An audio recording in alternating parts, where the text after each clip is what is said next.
Forge FC is ready for their upcoming match. Simply stunning stuff. And finally, their goal. My word, what a rocket. Now, let's get you up to date with Anthony Urciuoli and Match Day Preview on the Forge Audio Network. Hey, Forge fans, it's the Forge Audio Network. I'm your host, Anthony Urciuoli. This is the Match Day Preview. Forge faithful feeling pretty good these days. I don't know if you can, if you can see me, if you're watching. Top of my head, extra shiny this week. I don't know if I've ever, but that's the indication that things are going well. And if you can't see me, maybe you can hear it in my voice. Good times to be a Forge fan. Rallied off a bunch of wins, picking up points in the thick of the race for first place. Even if you're just a neutral fan, playoff races intensifying as we're down to the wire here. There's 10 games left for Forge FC, and they are in a tie for first place. And the team they're playing this week, just 2 points behind them, the rivals, Calvary FC. Match day is Friday, 9 o'clock in Foothills County, Alberta. Forge coming off a must-win scenario against Vancouver FC last weekend, in which the boys in orange secured a 2-0 win over the expansion club. They had yet to beat this season. It wasn't a must-win game, I guess, in a technical sense, but in a lot of ways it really was. I mean, you could not afford to drop points to Vancouver for a third time this season. Not at home, not at this stage of the year, not with the races being what they are. We had goals from a pair of super subs, Abubakar Sissoko, Rubens Pasillas finding the back of the net. I don't know what it is about Vancouver. Forge seem to lack a bit of urgency when they play Vancouver, and then are kind of left trying to find that urgency late in the match. It worked out. Late goals. Regardless, they came away with 3 points. They hit all three keys eventually. But Spirit Breakers was one, right? Vancouver seems to play confident against Forge. You can't let them feel confident. The message was score early and often. They didn't score early, but they scored enough, and they certainly carried the play and got superb goaltending from Tristan Henry, which is obviously no surprise at this point. Key number 2 is keep carving Forge as they've been on a roll. Offensively, that attack, it's been fluid, to slicing and dicing and playing so fast. It's Bobby Ball. And it's a winning formula, but it only seems to come out when the team is feeling good, when there's a sense of confidence, because they are human beings despite a near invincible track record in terms of championships. But so key number 2, keep carving. That's 2 checks. And then the third was hit them with the high press, and it was about pressuring Vancouver, susceptible to turnovers in their defensive third, especially from their goaltender. And the high press was going to force Vancouver into mistakes, and it did. So all 3 keys, when you hit all 3, we're talking guaranteed 3 points right there. Before we get into this week's match, some housekeeping, because it's been a pretty big week for news. We'll start with Kyle Becker. CPL announcing Wednesday that Forge FC midfielder Kyle Becker's been named a CPL Player of the Month for the month of July, recording 3 assists. But as you know, and as we've talked about, the stat sheet, forget the stat sheet and where Kyle shows up. I mean, the architect of this club, the attack, everything that happens on the field seems to go through Kyle Becker. He creates as much, if not more, than anybody. And here's the guy who missed, the first few games of the season, came back and has looked better than ever. So, I got into more depth about this last week, but here's the reality. We are so lucky. Anyone involved with this club, whether you're a fan, whether you work for the club, regardless, it is a joy to be able to watch number 10 week in, week out, do the things that he does. And he does things that just no one else can do, because it's not a matter of skill or things that are necessarily taught. There's that X factor. There's just such a high IQ when it comes to this sport. Maybe outside the sport too. I don't know. Probably. Typically those things translate, because to be able to think the game the way he does, I chalk it up to a sign of intelligence. But for all that matters for us is that it works on the field, and it absolutely does. An absolute force, and he does so much. And, face of the franchise, so lucky Hamilton sports fans and Forge fans to have Kyle. Forge was 3-0 in the month of July. And Becker's been included in the past 5 consecutive Gatorade Team of the Week squads for the CPL. Oakville native is currently ranked first in assists in the CPL with a total of 6. Again, ranked first despite missing the first few games of the season. But since then, he's been an absolute monster. On a more somber, but it's a bittersweet moment. Veteran Canadian fullback Ashton Morgan announcing his retirement on Monday from pro soccer. The 32-year-old spent the final year and a half of his pro career with Forge FC, lifting the North Star Shield with the club last year, starting and playing 78 minutes in that CPL final against Ottawa, which is a 2-0 win. Toronto native spent most of his pro career with his hometown Toronto FC in Major League Soccer, becoming the first TFC Academy graduate to appear for the Canadian national team in 2011. That's a major, major feat. And Morgan made 168 appearances with TFC over 10 years, winning the MLS Cup and Supporters Shield in 2017 and the Canadian Championship 5 times. Morgan also earned 18 caps for the Canadian men's national team. And we know all he's done for Forge. His last game ever as a pro was with Forge FC, of course, last Friday, the 2-0 win over Vancouver FC. Morgan said, quote, "It's been a hard decision, but it is a beautiful decision for myself and my family and everything for my future right now." Morgan said that to CamPL.ca's Christian Jack.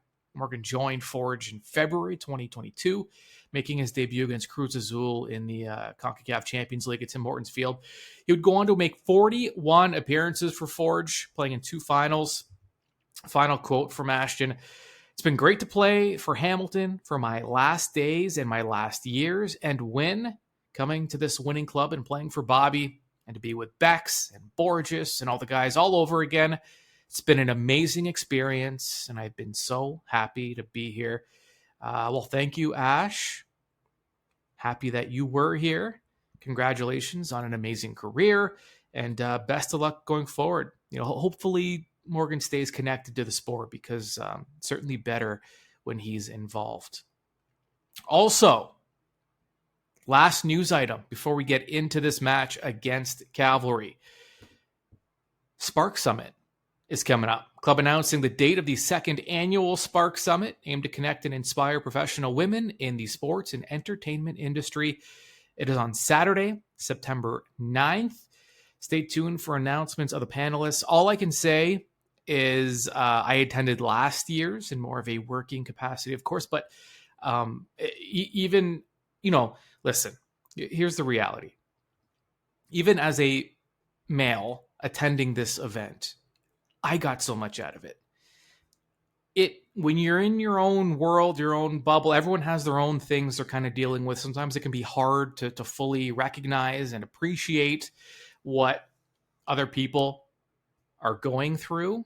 And I heard stories and experiences from women in the sports business, which I've been a part of, mostly in a media capacity, but things that I just never had to worry about or think about or consider. And it's getting, they're eye openers when you hear some of these experiences. So even for me, I got a lot out of it, just listening and just kind of being a part of it. So for anyone that's interested in attending, again, still more kind of things to iron out. It is about 5 weeks away now, but just go to forgefc.ca for information. And if you need more information, just go to the contact area, contact the club, and you will be directed in the appropriate direction. All right.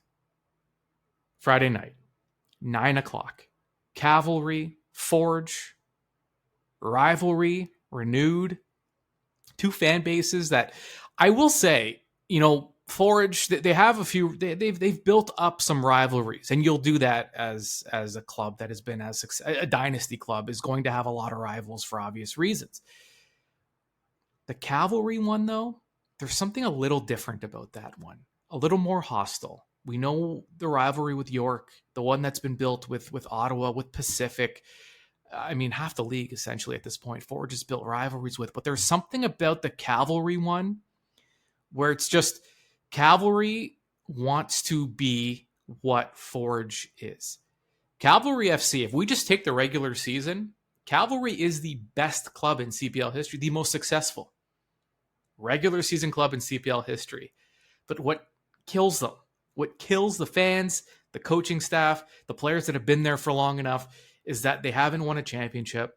Forge, despite finishing behind them in the regular season standings multiple times, have these 3 titles and these 4 title appearances.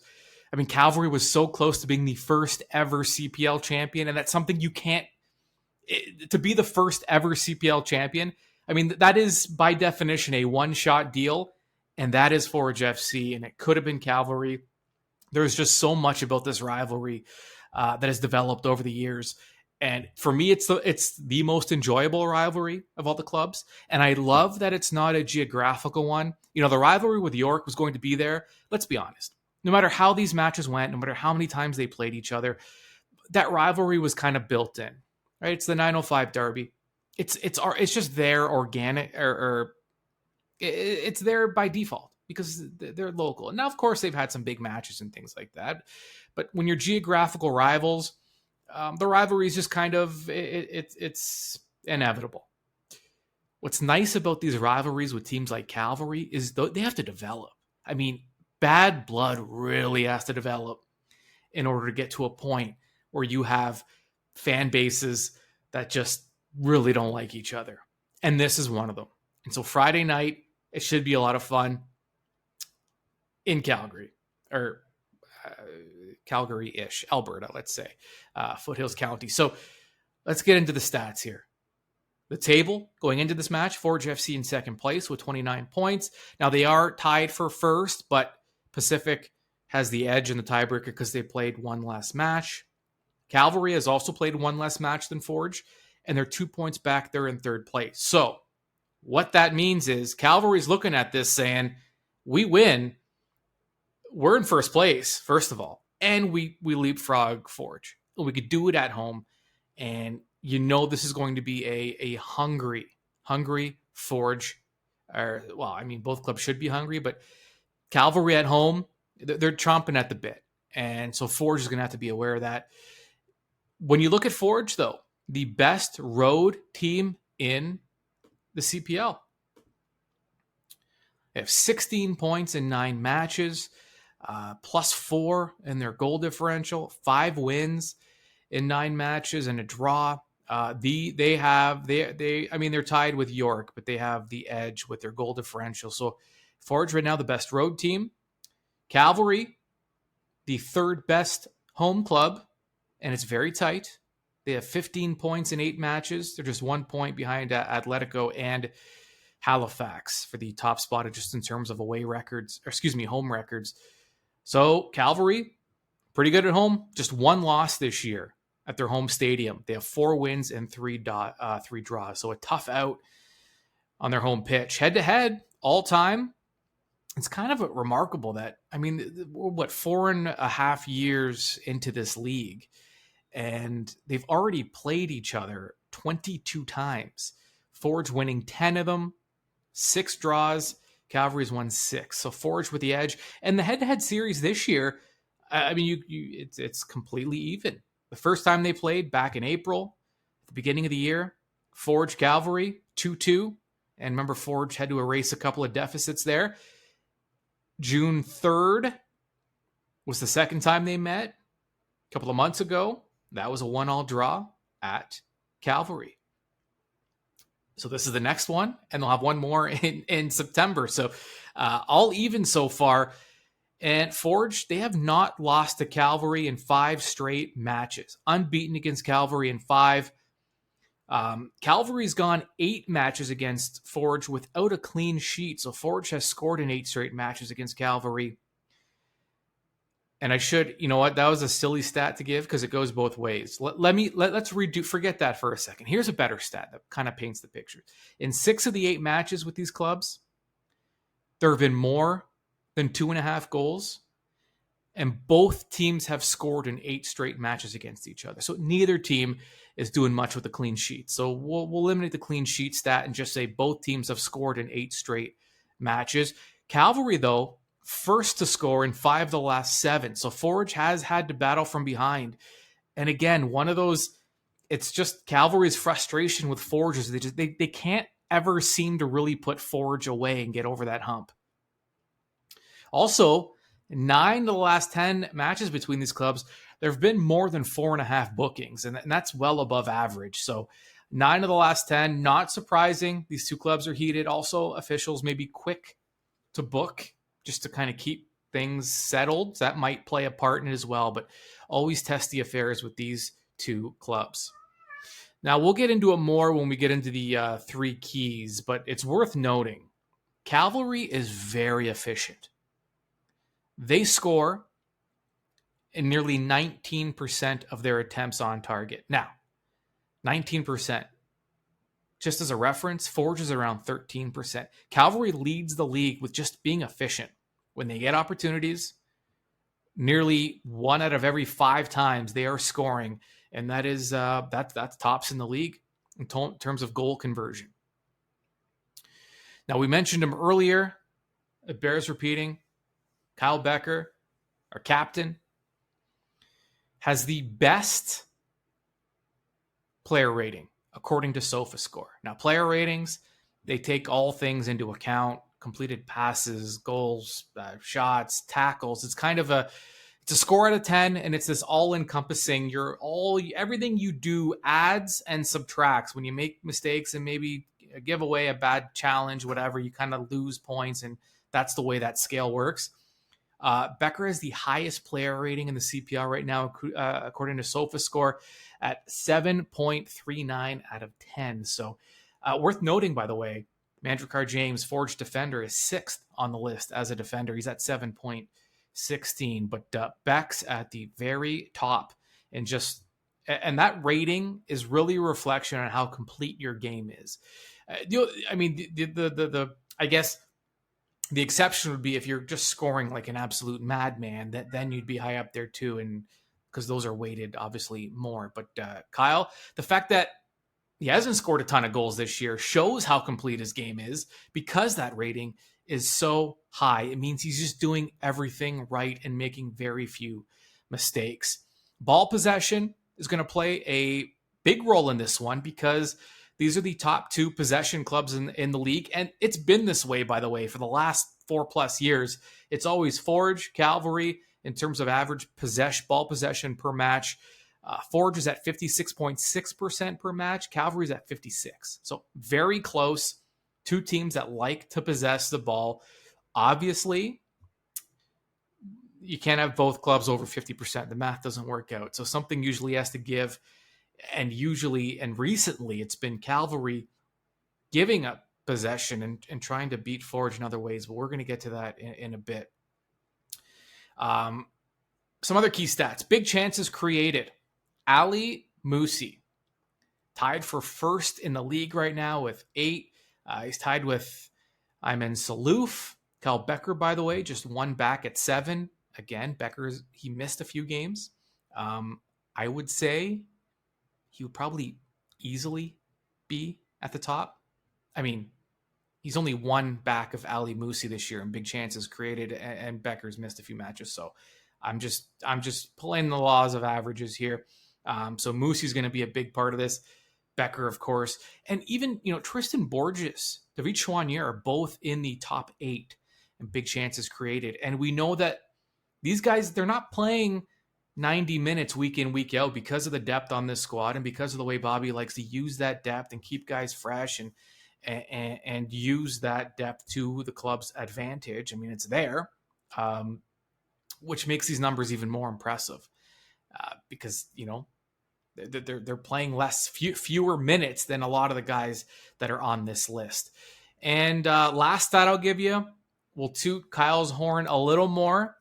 He also is tied for the league lead in key passes per match. So key passes, essentially, key passes that lead to a scoring opportunity that create, not surprisingly, Becker at the top of the stat category there with 2.3 per match. All right, Kyle's great.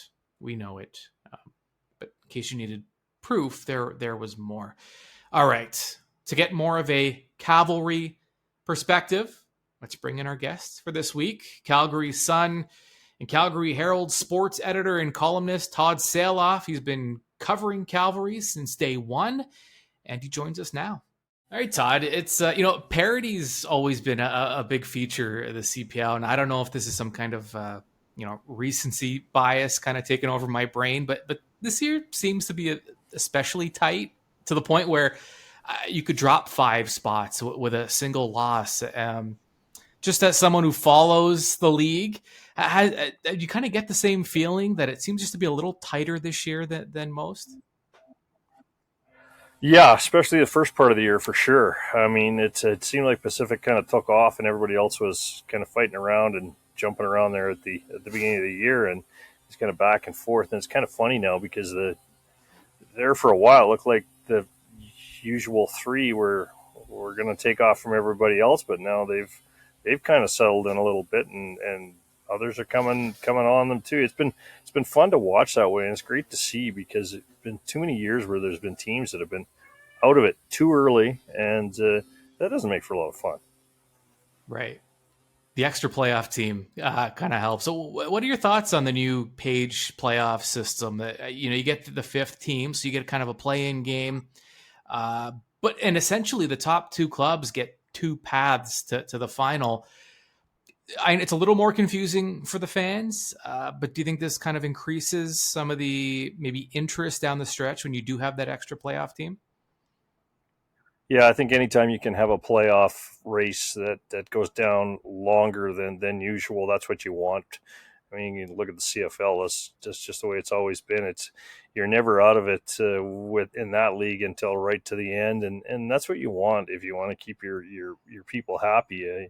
I know in recent years baseball's been come around to that way of thinking, and I think that's really helped because halfway through a season for a lot of teams in baseball, it was always, well, they're done a quarter of the way into the season. They haven't got a chance to make it with so little playoff spots and so many teams. So when you've got a small league as the CPL might be, you know what? You're given your chance. You're given hope to teams right down to the end, and especially when you have three points for a win, as soccer does. Attendance is up around the league, which is great. Calvary included. I'm always curious about the league's reception in different markets. What's kind of, maybe paint us the picture of the fan base, the support, kind of the game day atmosphere. What is kind of the temperature of the club in that region? Well, I mean, you're right. It's up, and they slowly built a product where it's going up and up every year. I think the whole league, as well as Calgary, is fortunate that COVID didn't do so much damage to the point where the league would collapse. It was just, I don't know, maybe it was just fortunate timing on their part that they came in with maybe relative low expectations for the first few years, and since then they've kind of built on it a little bit at a time, and it's going up. Game day experience around Atco Field is awesome. There's a lot to do. Spruce Meadows, the venue, which is a world-class equestrian venue, itself is fantastic. There's so many little things for families and kids and the soccer fan to enjoy before the game, after the game, during the game. Little places where you can just go and hang out. There's no one spot in the stadium that's the same as another spot in the stadium because it's so strange the way it's laid out. One side is a great big grandstand. The ends are, one end is basically ground where the chairs set up. The other end is where the foot soldiers supporters group is, and You're right on top of the players there, and then the south or the west side stands. There's no real stands there. That's kind of the VIP area, which is a little more laid back, a little further away from the action. So it really is a different atmosphere when you go there, and if you take in different parts of the stadium, you're going to see a totally different experience and have a totally different feeling as to how to watch a game. So can you give us a sense of kind of the geography of Foothills County, where the stadium's located, and kind of how it connects to the larger markets in the area? Well, Spruce Meadows is just south. I mean, you say Foothills County, it doesn't really mean much around here because, Okay. I mean, Spruce Meadows is right on the edge of Calgary. It's across to the east and to the north are communities across the major roads, and one of the major roads to the north is Stony Trail. That's your bypass road all the way around the city. That's your ring road all the way around the city. That takes a lot of traffic in. It's still being constructed in the northwest corner of the city, but in the last 2 years now, last year and a half, something like that, it has opened up to the point now where people in the northwest can get down rather easily to the south end of the city without taking a lot of time. Before, you had to come a roundabout way to get there, and it made Spruce Meadows kind of an off-settling place to get to. But now with the ring road, you can get there pretty much anywhere in half an hour tops. So it makes it easier to get to. It's easy to get in and out of once you're there. They do concentrate on bringing people in via mass transit, which is something that it's kind of the lost art in sports these days. You always want that. I'm not sure what Hamilton has in that regard and what the Ticats and Forge do, but I remember growing up in Edmonton how important it was for us to be able to get on a bus to go to Commonwealth Stadium from pretty much anywhere in the city, and that just isn't. It's not the same thing anymore in places like that. And I don't know if that's the same as other CFL cities, versus even cities like this or versus a CPL, but they do a really good job of getting you to the area, and if you want to drive, you can drive just as easily too. Yeah, it's there are challenges here too. It's almost the Canada-wide transit's one of those things that I think as a country we're kind of behind on. Maybe Quebec's a little bit different, but no, it's interesting. And my favorite part of a Calvary Forge match, as we get kind of more into the game now, is it's that midfield battle. Now particularly seeing how Forge's midfield competes to slow down guys like Ali Musi specifically. It appears anyway that Musi is that straw that kind of mixes the Calvary build and attack, so to speak. Is that how it's been this season? Yeah, there's been a lot of buzz about Ali Musi, and maybe get back to your first the talk about us versus the rest of the world in terms of mass transit. I mean, we just don't do it like Europe, do we? I mean, it just doesn't happen that way. But as far as Musi goes, he's getting a lot of buzz around the league, and rightfully so. He's been an MVP for this team, and he's right up there in the MVP category when it comes to the league. But by no means is he the only guy that creates the offense. I mean, especially when he mixes with Camargo, Sergio Camargo, who is classified as a midfielder, but he plays up, and he is so creative, and when he's on the pitch, he makes a lot of things happen himself. And then you've got your strikers with Meyer Bevan and Joe Mason up front. The four of them are big when it comes to creating what's necessary up front. And then young Gauthier Ntigny, who has pushed his way into prominence on the up front for Calvary. He's a guy who can make things happen with his speed and his ability as well. So suddenly they have a lot more creativity up front, but Musi is getting most of the buzz. There's no doubt about that.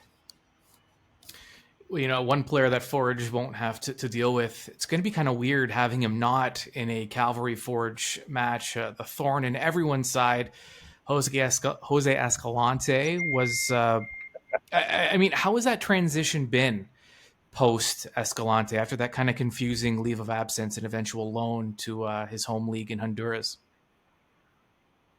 Well, I mean,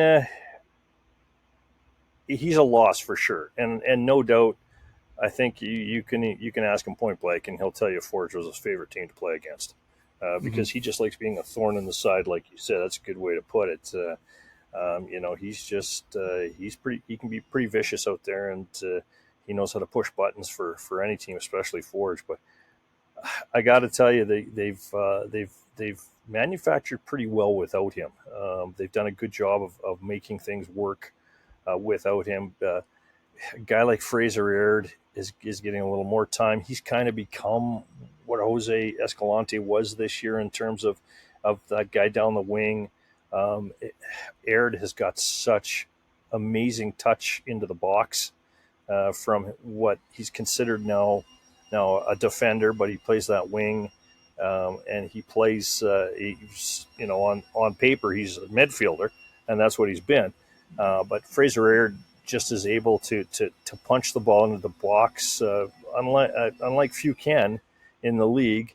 And then the other guy that they've got helping out at that midfield position down the other side is Ben Fisk as well. And those two guys, both of those guys have got such big touch when it comes to the offense. And then the other guy is and we were talking about it today at training, is I talked to young Jesse Daly. He's from Australia, and he's kind of Jose Escalante light. He has become he's aggressive. Everybody says his number one trait is he's aggressive, and he's not afraid of anything, and he's quick, and he's playing right in the middle of the field, and he's kind of been forced to pick up a lot of the slack because of the injuries and the losses, such as Jose, that Calvary has had. So Jesse Daly, you can watch this guy's number 8. He's in the middle. He really does know how to pursue the ball, and he gets there quickly, and he covers a lot of ground, and he's not afraid of anything. And like I said, he smiles too, like Jose used to, in terms of when he attacks the ball, attacks a player. He's not afraid to show you that he's damn happy to do it. Well, it's never not entertaining when these two clubs get together, so we can expect more of the same Friday night. Todd Saelhof, thanks so much for doing this, and I'm sure we'll talk to you again. Yeah, sounds good, Anthony. Appreciate you hooking me up. It looks like you said, another great Friday night between these two teams. I don't expect it'll be a boring game whatsoever. All right, time for our 3 keys to the match for Forge FC on the road, taking on Calvary FC. Some big-time points on the line Friday night in Foothills County. Key number 1 for Forge, always aware. Forge and Calvary have regularly ranked 1 and 2 in average ball possession over the last 4+ seasons. Something has to give with only so much of the ball to go around. Last season, Calvary surprised Forge in the playoffs with a more defensive tactical approach, deploying a low block and looking for offense on the counter. Here's the bottom line. If you're Forge, all thirds need to be accounted for when you're in possession. You obviously can't always anticipate changes of possession. So the boys will just have to be proactive, aware of where they are on the pitch and who's around them to avoid giving up big chances on the counter. Key number 2 for Forge FC, lock down D. Forge FC, known for their offense, also an elite defensive club. Lead the CPL in clean sheets on the strength of the greatest goalkeeper this league has ever seen, Tristan Henry. Calvary plays a similar ball control style as Forge this season. I mentioned it. Calvary's been very efficient. They turn nearly 19% of their opportunities into goals. That's first in the league. So Forge will have to it'll be a full 90 defensive effort from Forge if they want to slow that down or prevent it. Calvary has not needed a lot of opportunities to score, so Forge can't afford any lapses in focus on that defensive side of the ball. Key number 3 for Forge, mute Moosey. Calvary midfielder Ali Musi tied for the league lead in big chances created. One of the most dangerous 1v1 players in the league. He won't hesitate to dribble past his man with the most talented and deepest all-around midfield in the CPL. Forge will need a box-to-box effort from their guys to eliminate Musi's space. His aggressive approach means he's also susceptible to turnovers, so that's something Forge can use to their advantage. All right, those are your three keys. You are set for the week. All that's left is for the match to be played in Calgary. Listen, I'm excited for it. You should be too, because it always is. It's always entertaining when these two clubs get together, and Friday will be no exception. I am very confident. By the way, when the match ends, the second you hear that final whistle, even a little bit before the final whistle, go to the Forge FC YouTube channel and check out the live match in review. Instant reaction, as instant as you could possibly get, and that'll be immediately following that match. So until then, enjoy whatever you're doing between now and match day, and we'll talk to you Friday night. Forge FC is prepared, and now you are informed. This has been Match Day Preview with Anthony Urciuoli on the Forge Audio Network. Subscribe on Spotify or wherever you get your podcasts.